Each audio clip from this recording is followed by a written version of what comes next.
we feel about Mr. Abrego Garcia, it's honestly irrelevant. All it's these a question cases, for the immigration judge. On Mr. Garcia, we keep saying that there's no evidence that this guy belonged to a gang.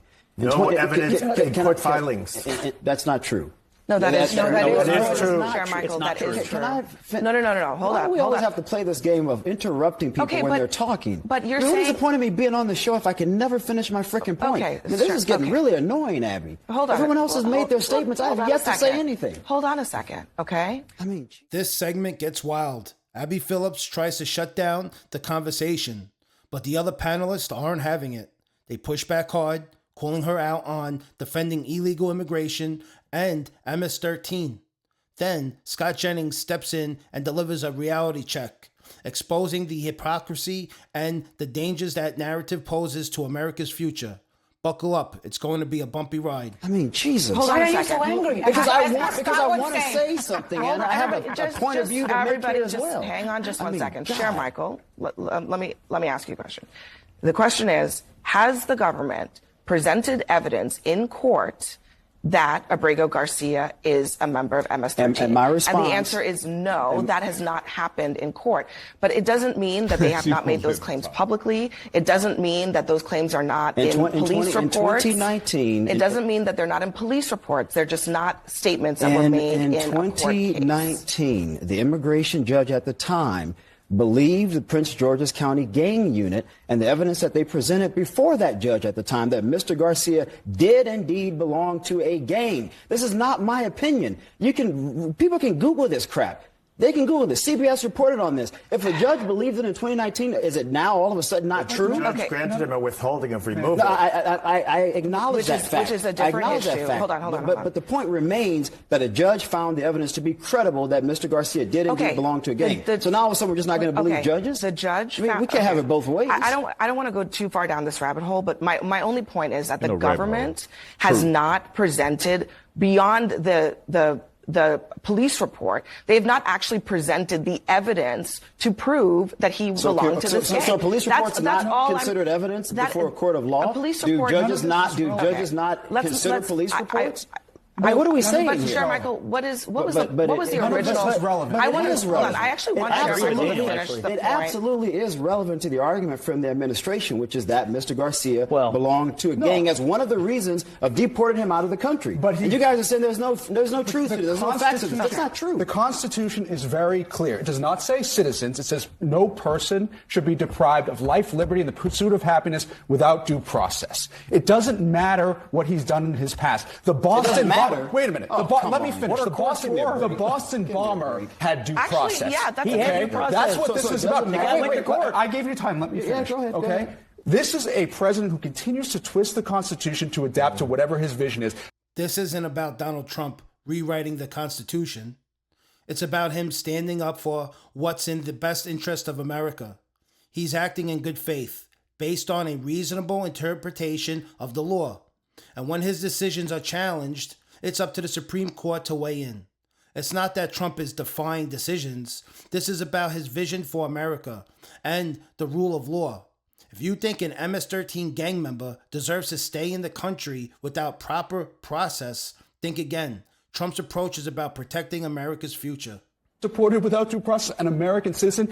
His father did not want him to go, and the only access he had to his daughter was listening to his daughter cry in the background in a 1-minute call. That 4-year-old did not get access to a doctor, despite the fact of having stage 4 cancer, did not have his medication with him when he was deported, an American citizen, to Honduras. This is what this president is doing. He is twisting the definition of the Constitution, and people like you are disparaging character to try to justify the disparity. I'm not disparaging. Due process does matter. Did he have due process? But the idea that Mr. Garcia's past doesn't matter is ludicrous. We live in a sovereign nation, and this idea that people can just come into our country and do whatever the heck they want to do is absurd to me. And if Democrats want to die on this hill, I promise you'll regret it politically. So go right ahead.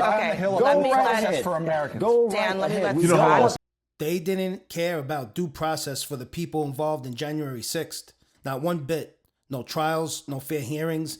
But now, when it comes to an illegal alien and MS-13 gang member who beat his girlfriend, they're all about due process. This is the hill Democrats are choosing to die on. Meanwhile, Americans are struggling, the economy's in the toilet, and they're out here defending people who aren't even supposed to be in this country.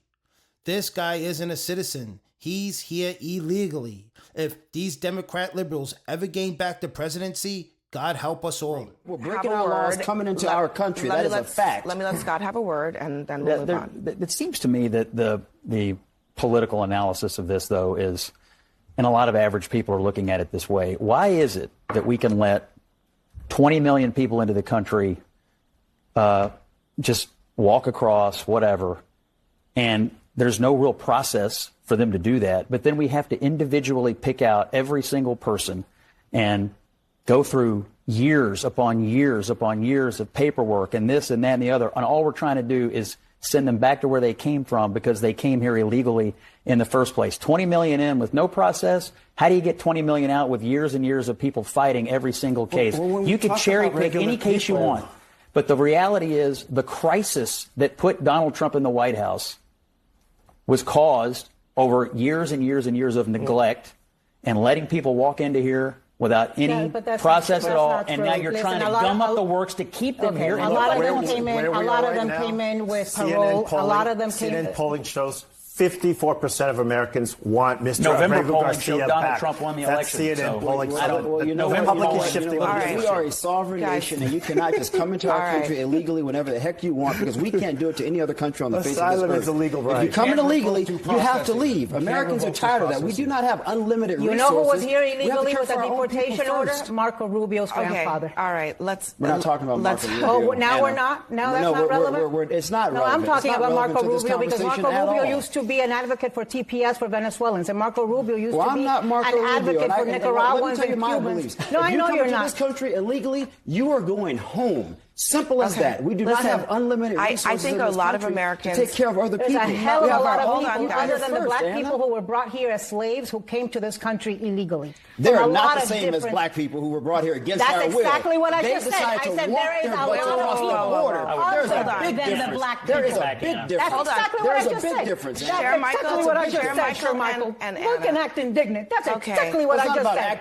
Yes, it is. Let me just share Michael. Other than the black Anna and share Michael. There are a lot of people from Share many, Michael, I think many you actually countries misheard what illegally. I think you misheard what she said. No, he purposely misheard it. She said. I purposely Yes, she did. So now you're in my Share brain? Michael, listen to me for just a second. Is that where we're going? You Share think Michael, I would listen to me say for a I second. will have advocated Anna, for black please people stop. my entire life and Anna, say something like that? Anna, Give me a Because damn you've break. advocated for black people, please great. stop. Congratulations. Last time I checked, I'm black. You're not. Okay, Share Michael. That's right. I'm Latino, and my people are being racially profiled. It is. And do I have to remind you the history of my people? Share Do you Michael. want to go there? No, I don't. Do you really want to go we're there? gonna and go never break. know the history. Raul, we're going to go to break. Raul Reyes. So what we just witnessed speaks volumes. Do they really want to push this false narrative that illegal immigrants sneaking across the border today are somehow the same as black Americans who were brought here as slaves? Let's be real. One group was dragged here against their will, stripped of their rights, denied the right to vote, and forced to fight for civil rights, a fight that nearly tore this country apart during the Civil War. And now we have people sneaking into our country illegally, and what do they get? Free food, phones, credit cards, healthcare, and even luxury hotel rooms in Manhattan. It's insanity. Meanwhile, Americans are struggling and the sacrifices of our ancestors are being erased. I want to hear your thoughts. Drop a comment below. Do you think our leaders are selling us out? Smash that like button, share this video, and subscribe for more unfiltered, straight to the point commentary they don't want you to hear.